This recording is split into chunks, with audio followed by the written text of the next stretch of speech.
The Total Screen proudly presents their official podcast, On Screen, with your hosts, Tyson Gifford and William Roerig.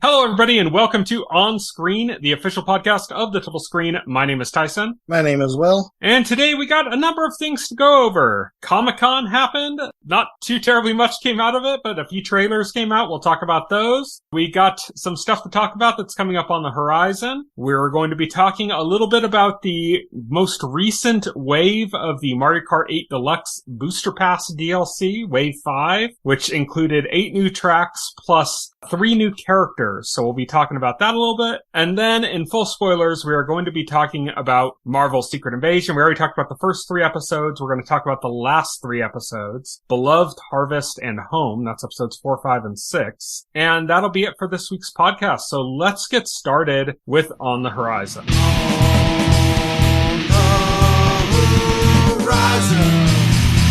On the horizon. On the Horizon is where we talk about what's coming up in the next week or so. And we're going to be starting things off with some native representation because we have both Dark Winds and Reservation Dogs returning. Dark Winds is returning on Sunday, July 30th. It's like a 1970s, I believe, set crime drama that takes place on like an Indian reservation with some slightly supernatural elements going on. That's coming on Sunday, July 30th to AMC. And Reservation Dogs, which is the Taika Waititi produced series, is returning on Hulu for its 3rd season, and that is Wednesday, August 2nd. And it's a comedy about a group of friends on an Indian reservation. Then on Wednesday, August 2nd, in movie theaters, Teenage Mutant Ninja Turtles Mutant Mayhem comes out. This is the new animated Teenage Mutant Ninja Turtles one that's kind of going for like a really hyper stylized, probably somewhat inspired by the Spider-Verse Spider-Man movies that have come out recently. It's produced by Seth Rogen, and the real focus seems to be on putting the teenage back in Teenage Mutant Ninja Turtles. That's like their focus on this one. Then on Thursday, August 3rd, Baldur's Gate 3 comes to PC. It's going to come to PS5 on September 6th, but it will be hitting PC first on Thursday, August 3rd. Yes. Meg 2, The Trench, is coming on Friday, August 4th to movie theaters. And Corner Office, which we talked about the trailer for, that's the one with John Hamm, is coming on Friday, August 4th to theaters as well. That is it for our On the Horizon segment, and now we're going to move on to On Beat.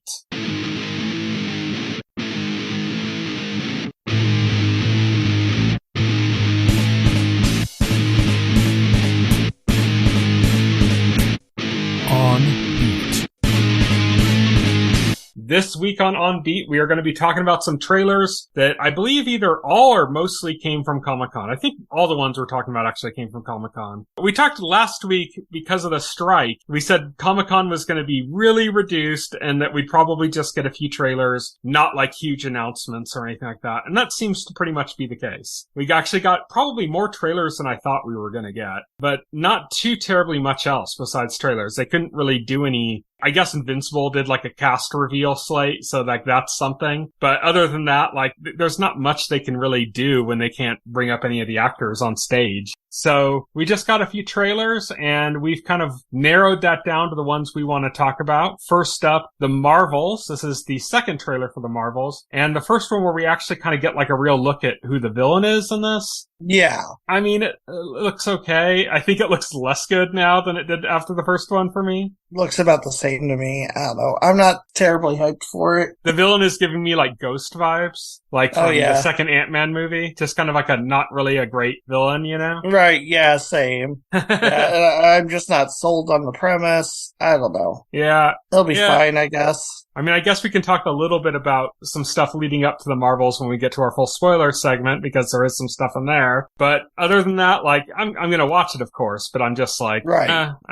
not really all that excited about it. Next, we got a trailer for The Walking Dead Daryl Dixon. Before we start talking about it, they actually showed a bunch of Walking Dead trailers. It's got so many spin-off shows now, but none of them were particularly interesting. And I was debating whether we should even talk about the Daryl Dixon one at all, just because neither you or I have, finished Walking Dead. We both kind of stopped somewhere in the middle of that show, you know? It got boring. Yeah, but I thought it was worth bringing up and talking about, not only because it allows us to talk about at least one of the shows that are coming out for that franchise, because there's a bunch, but also because this one in particular looks a little bit more interesting with what they're doing. And I was talking to you before the podcast, and I've talked before about this, but when The Walking Dead was first getting a spinoff, when Fear the Walking Dead was coming out, before it had a name and everything, and they were talking about just the fact that there was going to be a spinoff that had a different look at the zombie apocalypse, I was really hoping that they were going to go to a completely different country or something. I'm they need to really go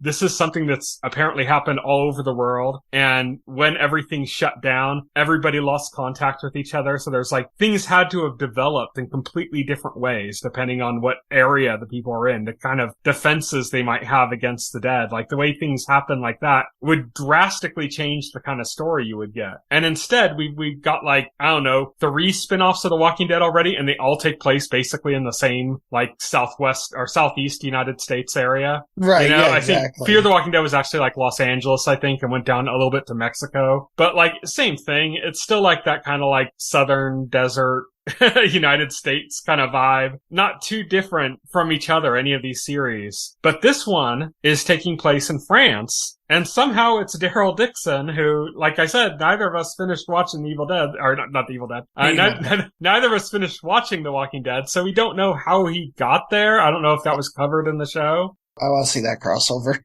Evil Dead, Walking Dead crossover. Yeah. Yeah, no, I don't know how he got there. It's interesting. A lot of people pointed out, the seeming similarity of the plot to The Last of Us, because it seems like Lone Wolf and Cub. We talked about that last week. Yeah, Lone Wolf and Cub. It seems like we got Daryl Dixon having to escort a child who may be the key to saving humanity. Originally, this was supposed to also have Melissa McBride playing her. Carol character was also supposed to be in this. Yes. And then she ended up deciding she wasn't going to, and it just became a Daryl Dixon story with this. But yeah, I don't know if I'm ever even going to watch this just because I never finished Walking Dead and I'm behind on all that, but at least it's kind of interesting. It's got a different setting. It's got different types of characters, different types of groups and organizations than what we're used to seeing, and a very different climate that we're going to see and different kind of defenses. Cause in Europe, they have castles and stuff. Those might actually be more effective against, zombie pandemics than anything else would. So it'll be interesting to see how this plays out, but the trailer made it look a little bit more interesting than what The Walking Dead had kind of become a bit boring, I think. Yeah. Next, we got a trailer for Mortal Kombat Legends Cage Match. This is an animated animated movie spin-off for Mortal Kombat starring Luke Cage as the main character. And it's kind of got an 80s nostalgia vibe. It kind of reminds me of that Kung Fury, that movie short that came out on YouTube. Yeah, that's just that kind of ridiculous 80s nostalgia, short that was made. It kind of gives me a little bit of that kind of a vibe to it, but it's interesting because they tried to do something with the Mortal Kombat Legends branding all the way back in the PlayStation 1 days. They made a game that was with Sub-Zero that was called Mortal Kombat Legends Sub-Zero, that was a side-scrolling action game instead of a fighting game, and it featured Sub-Zero, and they were trying to make that a thing where they were going to make multiple games that followed different characters and had different formats to the games, different styles and stuff, but all featuring the characters. But the first game kind of flopped and the whole plan kind of fell apart. And now it's 20 plus years later and suddenly they're doing it again. It's kind of crazy, but they're doing it this time with an animated movie. They're kicking it off with this very stylized animated movie. So interesting to say the least, I guess. So yeah, pretty cool. Yeah. Next we got trailer for Invincible for the second season. We didn't really see a lot of new footage. We got a scene of their graduation from high school, a few brooding shots of some of the characters. Not too terribly much, but what they did show was a season 2 cast that looks phenomenal, and basically the entire original season 1 cast returning. So some of the people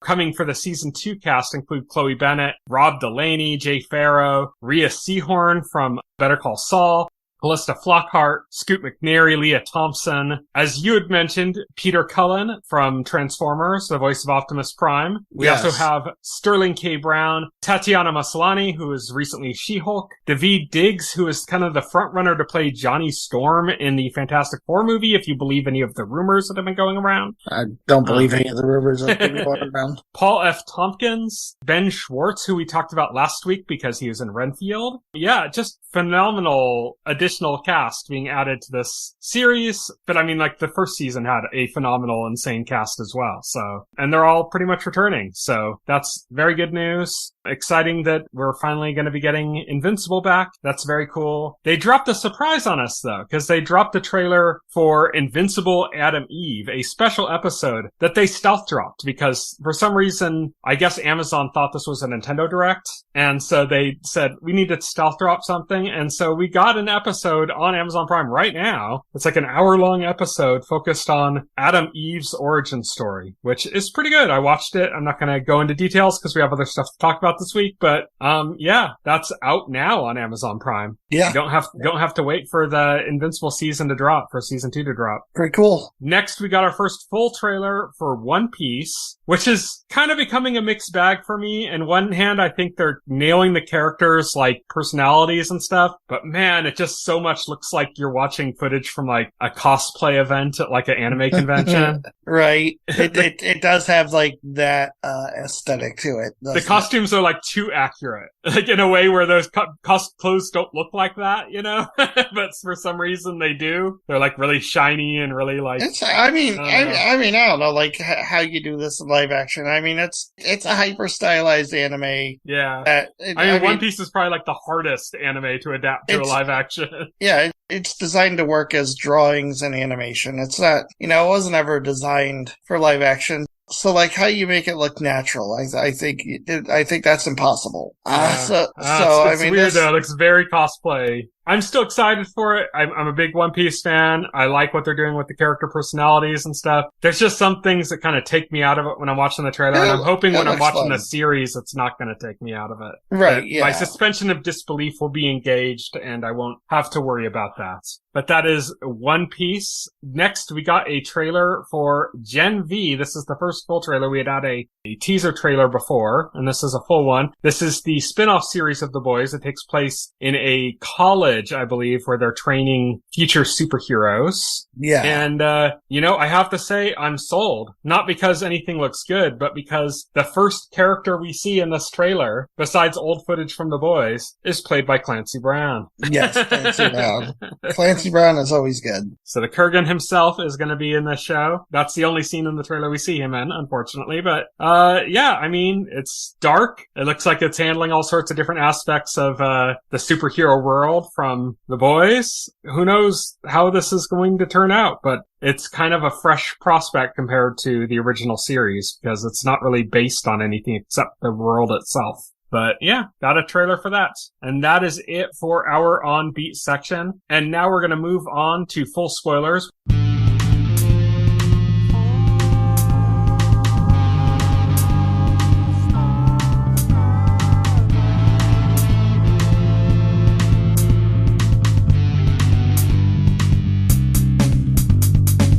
We have two things to talk about in full spoilers this week. We're going to first be talking about the Mario Kart 8 Deluxe Booster Pass Wave 5 DLC, and then we're going to be talking about the second half of Marvel's Secret Invasion. We previously talked about the first 3 episodes. We are now going to be talking about the last 3 episodes. But let's start with Mario Kart 8 Deluxe Booster Pass Wave 5, which I think is the worst wave we've had yet of all the DLC. What are your basic thoughts so far on the Booster Pass Wave 5? I love it. The courses are fantastic. I love the new characters. It's about time Comic got his due in a main Mario Kart game. No, he was in Tour, but I know they put Comic in Tour, but Tour literally has like a bunch of characters because it's a gacha game. Yeah. So they kind of have to have that content. Mm-hmm. But nice to see comic in a main Mario Kart. If you remember way back in the day when Mario Kart 64 was announced and like pre-release screenshots went around, some screenshots did have comic as a selectable character on the character select screen for Mario Kart 64. That was not the case in the retail version of the game, and I don't even think there was screenshots of like comic like actually playable. It was just his portrait on the character select screen. It's weird that it took this long. Yes. I mean, if you look at the Mario Kart 8 roster, not only do you have like basically every Mario character in the game, but you have like stuff like, you know, Peach Gold Peach. Yes. Like, it's like, why is a Peach Gold version of Peach going in before Kamek, you know? It's just very strange. It's going in there because like that row of characters actually mimics the first row of characters. Even if you notice, just entirely that whole row. The fact that that's in there at all, any of them, not just Peach Gold, but like all of them. It's like, why? And then they had baby characters for all that. It's like, that's in there, but Kamek's still not in there. It's very strange that it took this long, but it's nice that they finally put a character that's been in the Mario franchise since from Super Mario Brothers, right? Hasn't he been in it since like the beginning? Super Mario World. Super Mario World. Comics, Comics debut. Even still, he's been in the Mario franchise since the Mario Kart franchise existed. Yeah. Yeah, exactly. It's so strange, but the characters, that's fine and all. I just didn't like any of the courses. Really? Yeah. I thought the courses were wonderful. And to make sure, I was remembering everything properly, I replayed all the courses right before the podcast. Mm-hmm. I gotta say that they're wonderful. There's a lot of good courses in there. I like pretty much all of them, actually. The new one is really fun. The one in the bathroom? I think the new one's alright. It's not as good as, past new ones, like the Yoshi's Island one, or Oh, no. Well, the Yoshi's Island is Yoshi's Island. That's special. That's a good one. There's other new I ones really enjoy Athens Dash is a really fun course, I think. I like Moonview Highway. I never played Mario Kart Wii. Squeaky Clean Sprint is fun. Did not care too much for Los Angeles Laps or Sunset Wilds. That one was just straight up lazy. The Los Angeles Laps one had low-res textures, and then when you fly over the stadium, it's like these cut-out fucking characters that look really bad. I would say lazy. It's basic. It's basic. I think it's almost as lazy as the New York course, which was horrible. Yeah, but really, Cherry Cup really redeemed itself with Koopa Cape, which is probably, I think, the best course in the Cherry Cup. And then Vancouver Velocity was also a really fun course. I don't know, I give it an 8 out of 10 overall. I'd rate it much lower. I think it's by far the worst of the DLC waves. I think the last wave 4 might have been the best of the DLC waves, and this might be the worst. Oh, okay. Well, we clearly disagree here. We have to, once these are all done, we got to do a tier time where we do all the Mario Kart tracks. The Mario Kart 8 tracks. What? That's 48 tracks. Hey, we did the MCU one, remember? Including all the TV shows. Yeah, we did, yeah. I think we could do it, or if not tracks, we could do it by cups, I guess, but or maybe just we'll do the DLC ones, I don't know. But okay, we'll figure out, we'll hammer out the details. Yeah, but, man, this one did not do it for me. It's just kind of frustrating to play through. A lot of them, it has the issues that I've described that I've had in general with the booster pass tracks, all the roped off areas. So there's lots of areas where there's not a hard obstacle in a way, there's just a hologram arrow thing that's pointing you away from it. And then if you accidentally slip into that even just a little bit, you get picked up and turned around. It's that stuff annoys the shit out of me. Yeah. And this is really littered with it. These tracks are the worst offenders of that aspect. And then like I said, the Los Angeles Slaps track has just felt really lazy to me. And that's my least favorite track in the whole set, so. Yeah. It's disappointing for me as somebody from the Los Angeles area that my representation is so shitty. But then again, New York was really, really shitty too. So they disrespected the two biggest cities in their city ones. Well, I'm throwing out my Mario Kart cart. Yes, throwing it in the trash. But yeah, I guess that's it for our discussion of the Mario Kart 8 Deluxe Booster Pass Wave 5 DLC. And now we're going to move on to what I'll pre-say is another disappointment, in my opinion. Oh, okay, we're on the same page on this one. And that's a Marvel's Secret Invasion. I feel about the same as I did when we talked about the first 3 episodes, except there's just no more room for hope. Which is, what I mean by that is that there's things I like in these episodes, but as a whole, like structurally, plot-wise, everything, it's a mess. I think my opinion is worse than last week, just because last week there was no hope of something else coming, to fix exactly. It was just terrible. It's an awful show. The finale was god-awful. Yeah, it was bad. It was, so much stuff doesn't make sense. I think, just to kind of talk about it in general and not just the last 2 episodes, Rhodey, what the fuck is going on with Rhodey? Even though it's a scroll, it's are the scrolls that bad of actors? I thought they were supposed to, perfectly replicate. Yeah. He's not acting like Rhodey at all. He's acting, wildly out of character. And, everybody just, accepts it, that it's him. Even though, he's not acting in character at all. Rhodey is, a big problem in this, because it's not Rhodey. It's Don Cheadle playing a Skrull, pretending to be him and doing a bad job at it. And the thing about it is, there's no real character there, because, the Skrull is never, named. The Skrull that's impersonating, the motives are never examined. It's just... the only interesting thing they do is that it's a female Skrull. That's the only interesting aspect of the entire thing. Yeah, it's a female Skrull.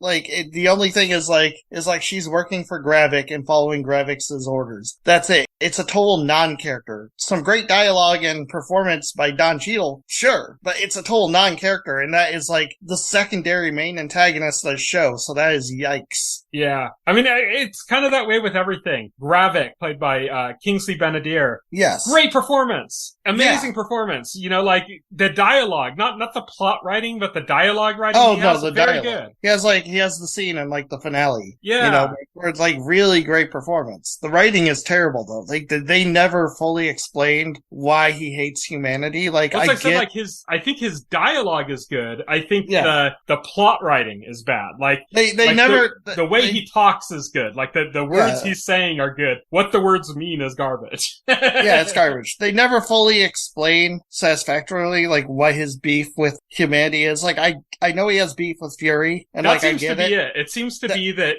Fury protects humanity, and he has a beef with Fury, therefore he has a beef with humanity. Yeah. That seems to be what it is, what they're going for. Yeah, what they're going for, but it's paper thin, and I just don't buy it, because, they never, give you a reason to buy it. Well, and they kind of back themselves into a corner, because if they did it right, and they really wanted to have him have a legitimate beef with Fury, then you really have to lean into the fact that Fury manipulated these people, sacrificed them like pawns, and treated them very badly, but Fury's the main character, and they still want to make him like a good guy. And you can't really do that, and also represent it that way. And they instead decide to focus on retaining Fury as a good character. And in order to do that, it just completely takes all the air out of Gravik as a villain. Yeah. Because it's if you make the hero stay the hero, and you don't turn the dynamic on that and go, yeah, Nick Fury really is fucked up for what he did and stuff. If you don't do that, if you don't make that switch in the character, then the antagonist just looks annoying and weak and pointless, Yeah. And again, they don't explore the relationship between Fury and Gravik, much at all in this. Mm-hmm. They really should have shown more of a kind of a father-son dynamic between them. That would have made it work better. Yeah, that would have had more flashback scenes or something. They only had the one scene where a young Gravik is recruited by Fury, and then everything else is just through dialogue between Gravik. Yeah, exactly. It's it's Gravik saying, "Oh, you did this and this," and it's just okay, but I mean, we're just not buying the emotional connection here. Yeah, it's just so much of it that just doesn't work because of that. Yeah, so much that doesn't work. Gaia, she's a whole non-presence in this show until the last episode. Like with Gravik, they weren't able to do a good job of showing why she would, it's obvious why she might rebel against her father. It's not obvious why she would join a violent terrorist group. Yeah. It's 5 steps too far. She joins a violent terrorist group who she only seems to half-heartedly care about. Yeah, and then immediately was recruited back to working against them, and then still acts like she's being right self-righteous or something. It's like weird. Like they just she didn't spends know like what the to show do with like it. kind of like moping around and complaining for most of it. It's like She a lack doesn't of do- commitment. It's like they had an idea to do something to go, Nick Fury is fucked up and this is why, and we're gonna show you that you should never have liked this character and that he's a horrible person, and we're gonna show you from this different perspective, and by doing that we're gonna have these villainous characters that we're going to make very relatable because of that. And then it's like they went in with that idea and then said, but it's They Nick pulled Fury. back, or like producers at Marvel said, no, you can't do that with Nick Fury. But then they still tried to do that story without doing that, and then that just ruins it. It makes it like pointless. Yeah, it makes it pointless. I gotta say, like in the last episode, one of the best scenes is the scene at the end, like the confrontation between Nick Fury and Gravik. Kingsley Benedict has like one of the best performances in the show when he's like spilling his guts to Fury. Yeah. And then the whole thing's undermined by the reveal that it's not Fury, it's Gaia. Yeah. Yeah, exactly. Yeah. And then they have like a big stupid superhero battle. You know what? Here's the thing. That superhero battle, if you take out all context, all plot, and you just say, oh, here's like a superhero battle clip that actually means nothing. It's just a fun clip. Yeah. It's a great superhero battle scene. It's got really cool action shots. That final hit she does had so much impact. It was such an awesome looking hit. There's so much good special effects going on. There's so many cool like Easter eggs and stuff. All of that stuff is fucking awesome in that fight. But you add in plot context and stuff and it's garbage. Yeah, it's completely pointless, It doesn't make any sense. And then it also has the undesirable effect of it. Now we have to look at it and go, what does it mean that we now have basically the strongest character in the entirety of the MCU, like just created now? Yeah. That there were two characters created at that strength level and one just died suddenly even though they had Extremis, which doesn't make sense because they would survive that if they had Extremis. Yeah, they show him like, fucking regenerating from bullet runes and stuff, but like whatever whatever power she like blasted his chest with is apparently you can't come back from that with regeneration, I guess. And basically you get nothing to end off that character except for his CGI extension fighting and then dying. No final moment, no final anything. The second he transforms, like we're done with Kingsley Benedict. Yeah. He's no longer in it. Yeah, exactly. We're done with Gravik. There's another thing too that always kind of bothers me when it's in, shows like this that comes into that fight as well. There's a few things. One is that I saw somebody else point out. So they just automatically know how to use all of these powers to the best of their capability. When we've shown other people that the people that are the origin of these powers struggle to learn how to control the powers. And then they're not only are they just doing it like effortlessly, but they're doing like it in 4 separate quadrants. Like one arm is one power, one arm is another, a leg is one power, their head is using another power. And they just expertly mastered all of it instantly, Which is annoying because it takes away from what happened. It takes away from all of the characters whose powers were combined here. It takes away from their stories, retroactively. Well, it's lazy. I thought the whole concept of the harvest and like the super scrolls we talked about that when we did the other one. Is just that neither of us liked that kind of story. No, the whole, it was stealing powers stories. It was the stupidest part of this entire thing, and not one point did it redeem itself as being like necessary. It's just like, it just seemed like they just want to get the Super Scroll into the MCU, even though like that's a Fantastic Four villain, and now this is so far removed from being a Fantastic Four villain, even though Marvel's planning to introduce a Fantastic Four into the MCU, and now they just completely messed up one of their biggest villains. What? The other thing that's frustrating about with the powers and everything is that some of those powers aren't really powers, so it doesn't make sense for them to be transferred by DNA or something. Extremis isn't a power. Extremis is a fucking chemical. Yeah. It's like they didn't even need DNA mapping shit to use Extremis. All they needed was Extremis to use Extremis. So that's like stupid right off. Second off, it's like Extremis is like a temporary thing that you have to continuously take. There's no like permanent Extremis, The other thing is like, for example, they had, who's the Thanos' magic user character? Oh, I forget the name. I can't think of it anyways. But the guy who uses magic that works for Thanos. Yeah, he's using magic. That's not an ability. Magic is learned. It's not... Oh, no, you can inject magic into your veins and know it. Magic is in your DNA now. You just have magic. But, like, no, they specifically show a scene where Gravik turns one of his arms into that guy's arm and then, like, throws her away, and that was a magic ability. I don't understand. Why did Gaia give Gravik the harvest? That's the other thing. It's like, great strategy, you know? Like, this is our ultimate strategy. I'll pretend to be Nick Fury. I'll give him everything he wants to become powerful enough to destroy basically the whole fucking Earth if he wants to. And then I'll just hope that he, like, forgets that I'm in here with him and gets all the powers. And then I'll get the powers too, and then then of course I'll be able to win. Even though she could fight him and win without any of them having the powers, because they still have equal powers, because the extremists and stuff that he had, like, before he got the harvest, like, she got that too. Well, she got extremists. I don't think she got the Groot stuff. Oh, I don't know. They never showed her use it. Yeah, they never show her use it, but, like, it's implied, like, she did the same thing after he did. When she did the power thing, also, it showed on the computer scene, it showed extremis. It didn't show other powers. It only showed that one. I see. Okay. So I think they were trying to imply she only did that one. But guess. Even so, seemed to be like she could still take him. Even so, it probably would have been easier for her to kill him without him gaining all those abilities. Even if she gains all the abilities. It's kind of like, what was the point of that? Like, what made you think that you could win? Like, you ended up winning, but why did you think you were going to be able to win? Yeah, exactly. Like, he has more experience as a soldier than she does, so wouldn't he technically have the leg up on her?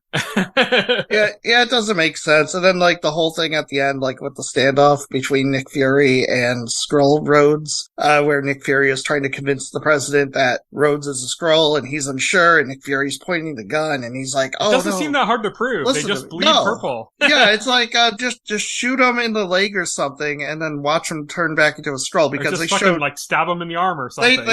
They showed multiple times in the series alone that, like, when a Skrull is injured, they have a real hard time maintaining, like, their disguise. Yeah, like, they can't disguise the blood that leaves them. And they can't disguise the blood that leaves them. And I'm just like, okay, just like shoot them and, like, expose them. And it's like, they won't do that because suspense reasons. Yeah, and just not even really well done. And then I think I had mixed feelings about it at first, but I think when I've thought about it more, it feels like a setup, which is that the way the fucking president just straight up turned, even though Talos fucking saved his life and shit, you know, just turned on the Skrulls. I think it's funny because it's like, it wasn't just the Skrulls. He said, like, all non-Earthborn people are enemy combatants. It's like, I just wanted them to cut to, like, New Asgard. And have, like, the people watching TV going, what the fuck? What the fuck? Yeah. Is this going to play into, is this new President's War on All Alien Life going to play into any future Marvel movies? Probably not. Probably never going to get mentioned again. I think it is table setting a little bit. I think it's table setting because I think right now there's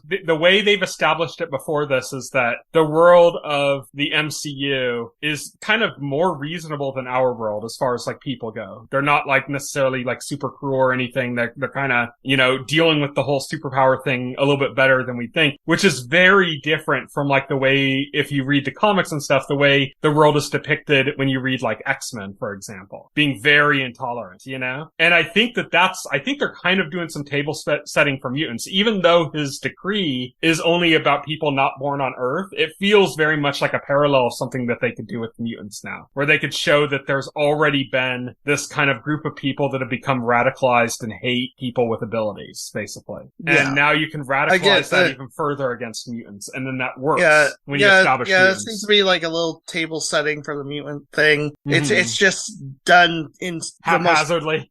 Haphazardly in the most clumsy manner. Yeah. And that's the whole series, right?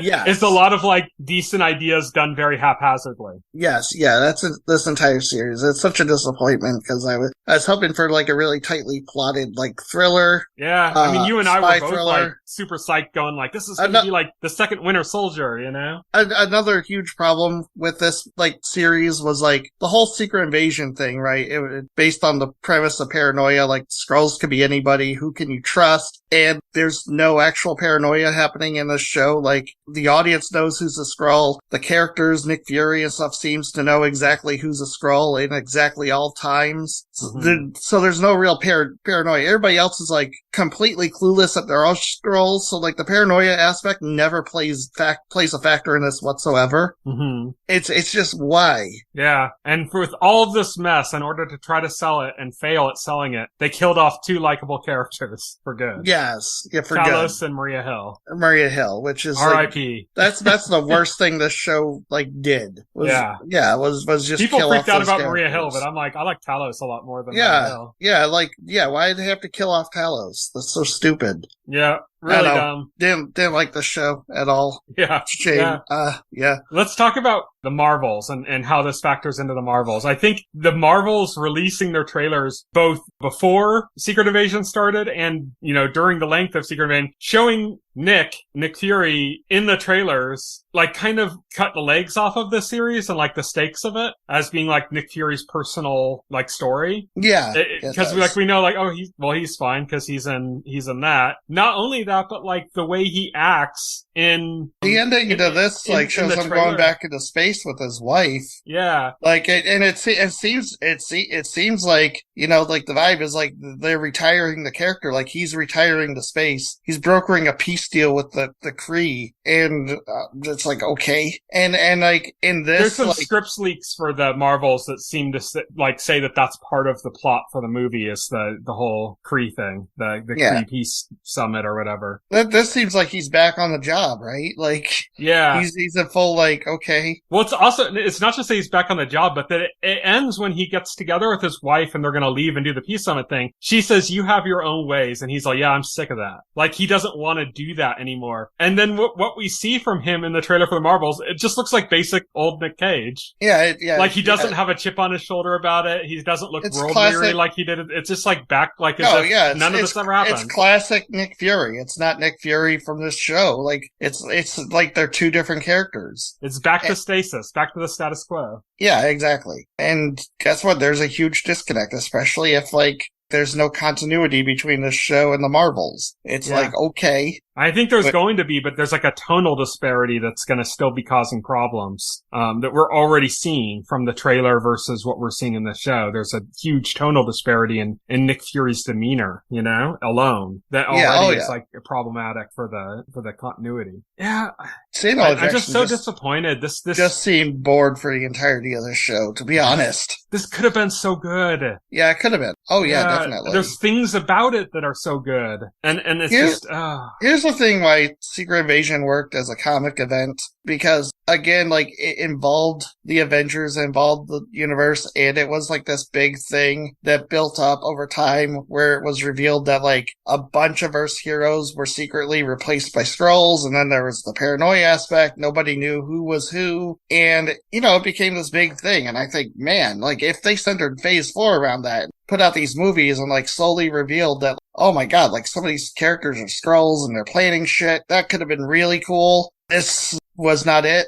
They could have still done something cool as a limited series, but yeah, this wasn't it. Yeah, just a big miss. Yeah, huge miss. Yeah, part of me is hopeful that, like, we know that there are announcements that came out, rumors that came out, and announcements and statements that all basically are saying that Marvel is going to be slowing down on the whole TV show thing. They're going to be slowing down on the number of movies they're putting out every year and focusing more on quality control. I think that's a hopeful part of me is making me think that that's because of this. That they, as they were putting this together and stuff, they're like, okay, we need to slow down. Like, this isn't working. We're creating problems, and that they recognize these mistakes. Because if that's not the case, then they are not recognizing the mistakes. Yeah, and that's exactly. the problem. Yeah, that's a huge problem if that's the case. Yeah.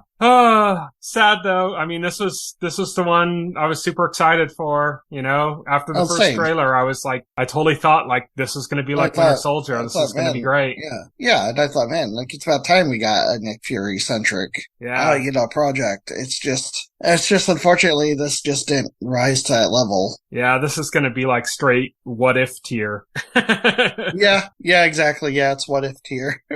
Yeah. And again, just doubly sad, not just because it had potential, but because there is good shit in it. It just doesn't come together, But, yeah, such a shame. But that's it. That is it for Marvel Secret Invasion. Next week, we're going to be talking about something that Will hasn't seen, but I have, that I think we're going to be much more positive about. know. I can only speak for myself. But Guardians of the Galaxy Volume 3. Oh, yeah, probably. I'd be shocked if I hated this, but we'll see. Anything is possible. Yeah, we'll be talking about that next week, so look forward to that. Thank you, everybody, for listening. You can reach me on Twitter. I'm at Tyson Gifford. You can reach Will. He is at Voxel Hero. You can check out our Facebook page, our personal Twitter accounts, and our website, thetotalscreen.com. If you go to our website and open up any of the container stories for these podcast episodes, you will find all of the relevant links that I've mentioned inside and easily clickable right there before you. You can subscribe to this podcast through your podcast client of choice like Apple Podcast or Pocket Cast, and the entire backlog of our podcast can be found on our YouTube channel,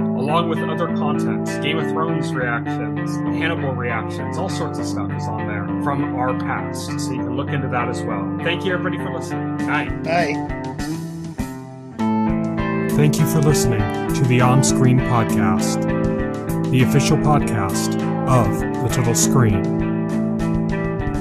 Visit our website at thetotalscreen.com. This podcast can be found on any major podcast client, including Pocket Cast and Apple Podcast. The entire backlog of this podcast and other content can be found on our YouTube channel.